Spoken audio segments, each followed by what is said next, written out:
So I want to tell you about these two guys that you're going to be working with because we want to offer you the job. I said, what do you mean? He said, they're just different.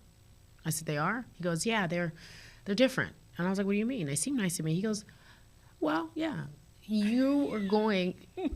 By the way, all the signs were there. All the subliminals are like, honey, gird your loins, put on your seatbelt. It's about to be a ride. So how did you get your foot in the door then at ESPN? I remember. You put yourself out there, it sounds like? I had a resume reel and I sent, I don't know where I met I don't know where I met him at, but I sent to one at the time, he's not there anymore, he was hiring, and I sent him my resume reel and he called me on the phone and I said, I'm going to fly out there. He said, and he was one of these guys where he's like, yeah, come on and do it. Fly, yeah. But he was like a rah cheerleader, yeah. But I don't think he ever thought that I would do it. And then one day I called and I said, hey, I don't know if you know this, but I'm going to be in the neighborhood, and I would love to sit with you. I wasn't going to be in the neighborhood. I bought a plane ticket and flew to Connecticut. I wasn't going to be in the neighborhood. I sat in the lobby for hours and waited for him to come and meet me. So I'm sitting in the lobby. I'm sorry, the number of times I've done this. I'm going to be in Portland, Oregon tomorrow. You told me that. All the time. I do it all the time. When you're fundraising, you're like, I'll be there tomorrow. Yeah. Really? Well, come by. No, I won't. I won't be there at all. You said yes. You are the trip. Yeah. So why are you in town?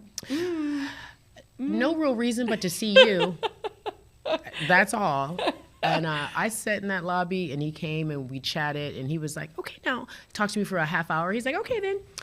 Nice chatting with you. Now where do you live again? I was like, Los Angeles. He was like, you came here from Los Angeles? And then he felt immediately pressured or obligated or I should do this for her. And he introduced me to so many different people. And he said, we'll keep you in mind.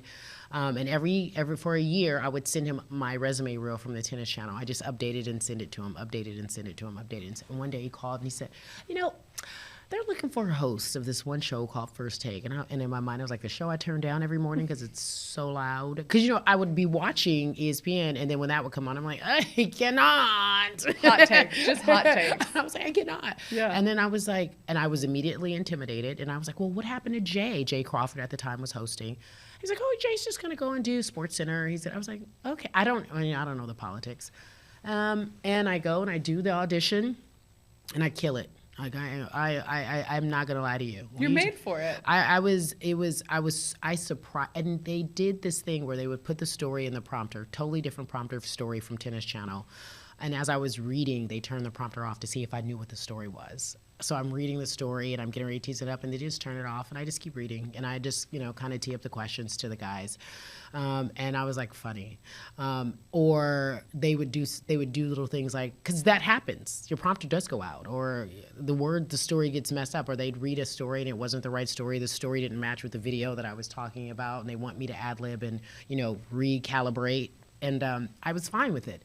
And then I remember turning to Skip, and I was like, so Skip Bayless and Stephen A. Smith were going to be the new host of the new version of First Take. This was 2012.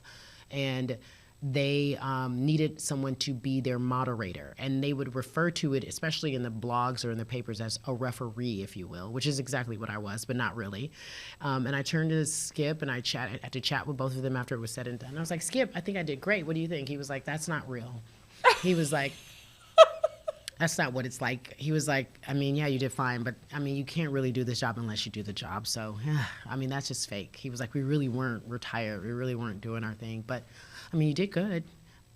Thanks, I think. That's the first time you met him? Yep. And then when do you find out that this is going to be your job? I get the job. I go to the U.S. Open with Tennis Channel, and Jamie Horowitz at the time was in charge of the show. And I said to myself, if they don't call me by the time I go to the U.S. Open, I didn't get the job. And he called me the day before. He said, hey, I'm going to be at the U.S. Open. Is there a way we can meet on Saturday in our suite? And he met me, and he wanted to meet me in person, and he talked to me, and he goes, so I want to tell you about these two guys that you're going to be working with because we want to offer you the job. I said, what do you mean? He said, they're just different. I said, they are? He goes, yeah, they're different. And I was like, what do you mean? They seem nice to me. He goes, well, yeah, you are going... By the way, all the signs were there. All the subliminals are like, honey, gird your loins, put on your seatbelt. It's about to be a Red ride. flag, red flag, Yeah, red flag. and just like all relationships, I ignored it. And so, so I go, and I I had my first week, and when I tell you I was baptized by fire, I was like, oh, this is a real thing.